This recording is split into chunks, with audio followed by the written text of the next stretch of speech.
जय हिंद एवरीवन। आप सबका आपके यूट्यूब चैनल राष्ट्र सेवा पे स्वागत है। फाइनली आज 1.5 घंटे की कॉन्फ्रेंस के बाद वो दिन आ गया है जब इलेक्शन कमीशन ऑफ इंडिया ने बता दिया है कि 2024 के लोकसभा के इलेक्शंस 19 ऑफ अप्रैल से स्टार्ट होने जा रहे हैं। 7 फेजेस में ये इलेक्शंस होंगे एंड फाइनल रिजल्ट जून 4 को आपके पास आ जाएगा। क्या क्या चेंजेस होंगे, what all will change after election commission declares poll dates, जो आज यहाँ पर पोल डेट्स डिक्लेयर करी है मार्च 16। ओके, सबसे पहले इस फोटो के साथ मैं स्टार्ट करूंगा बिकॉज इलेक्शन कमीशन में यहाँ पे अगर हम बात करें तो चीफ इलेक्शन कमिश्नर होते हैं एंड उनके साथ 2 इलेक्शन कमिश्नर होते हैं, 2 सीनियर कॉम्पिटेंट आईएएस ऑफिसर्स आप देख रहे हैं यहाँ पे। जस्ट अभी कल ही इनकी अपॉइंटमेंट होती है। अपॉइंटमेंट कमेटी की अगर हम बात कर ले तो प्राइम मिनिस्टर उसमें एक होते हैं, एक कैबिनेट मिनिस्टर होता है nominated by the prime minister, and third is the leader of opposition, leader of opposition यहाँ पर होते हैं। डन, तो ये पता हो नंबर 1 आपके पास। एंड नंबर 2 अब हम डिस्कस करेंगे कि क्या क्या चेंजेस आज के बाद होंगे।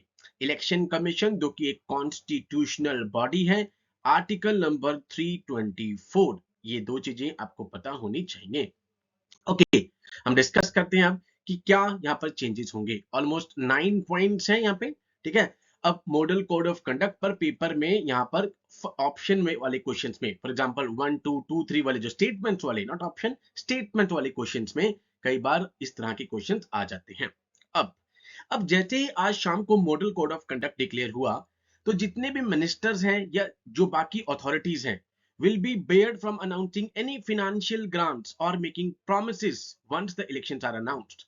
जैसे ही शाम को अब डिक्लेयर हो गया है कि अप्रैल में इलेक्शन स्टार्ट हो जाएंगे, 7 फेजेस में होंगे, 4 जून को रिजल्ट आएगा।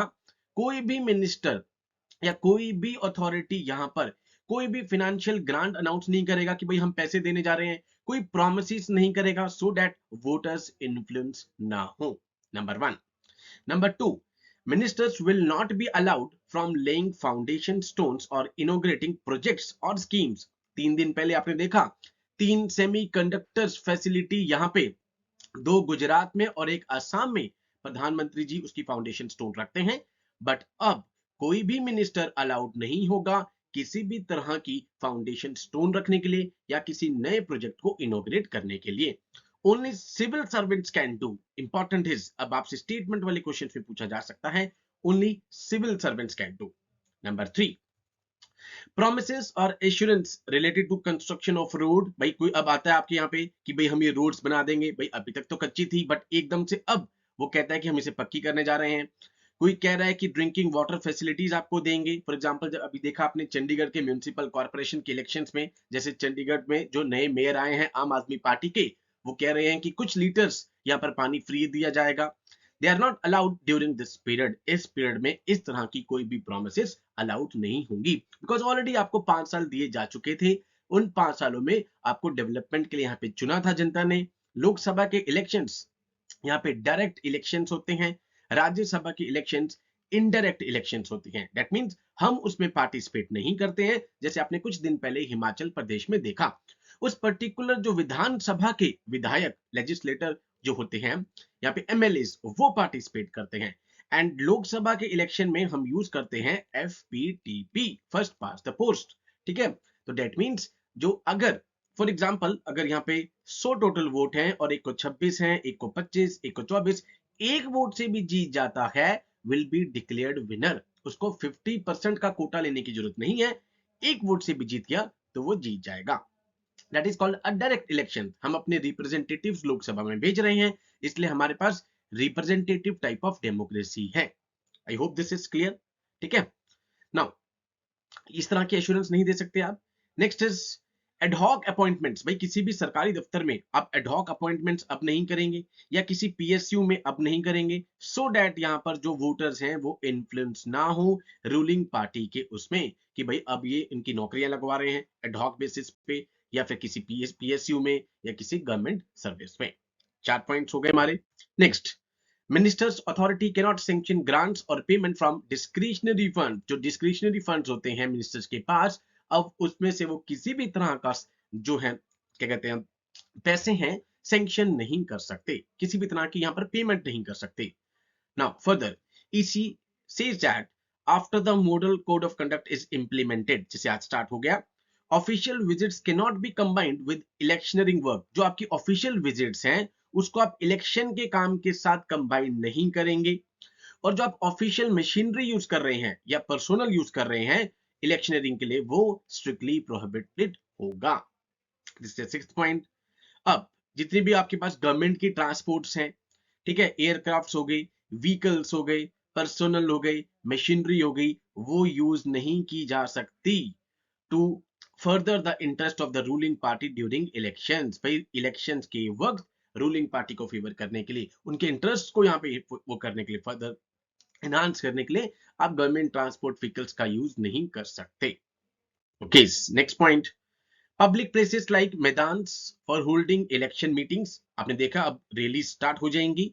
Helipad for the airplanes must be accessible to all parties. Important, भाई खाली रूलिंग पार्टी के पास नहीं, सभी के पास अब वो मैदान। फॉर एग्जाम्पल मान लेते हैं यहाँ पे चंडीगढ़ में कोई भी एक मैदान पार्क है, भाई अब इसमें हर एक पार्टी यहाँ पे आके रैली करेगी, अपनी मीटिंग्स करेगी। ये नहीं कि रूलिंग पार्टी अभी फॉर एग्जाम्पल बीजेपी है तो उन्हीं को अलाउड होगा, सभी के लिए इक्वल होगा and on the same terms and conditions.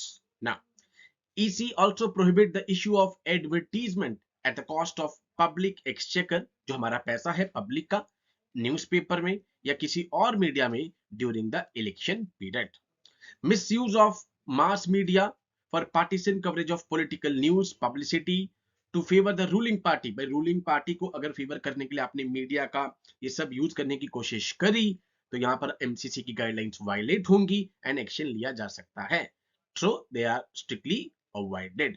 तो ये कुछ 9 पॉइंट्स हैं जो आज इलेक्शंस की डेट जैसे ही डिक्लेयर हुई उसके बाद मॉडल कोड ऑफ कंडक्ट लग जाता है, आचार संहिता जिसको कहते हैं, एंड जून 4 को अब ये इलेक्शंस का फाइनल रिजल्ट आएगा, एंड जून 5 बहुत अच्छा दिन है, that is the environment day. ठीक है, तो उसके बाद एनवायरमेंट एकदम से चेंज हो जाएगा एंड अगली सरकार यहाँ पर आ जाएगी। पूरे सेशन में क्या क्या इंपॉर्टेंट है? Number 1, election commission constitutional body, article number 324। Number 2, new rules of appointment of election commissioner and chief election commissioner committee, prime minister, cabinet minister and leader of opposition.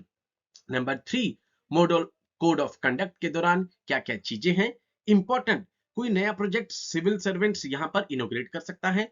Number 2, अगर कोई भी मैदान use ground है जो election campaigning के लिए use किया जा रहा है, accessible to all political parties.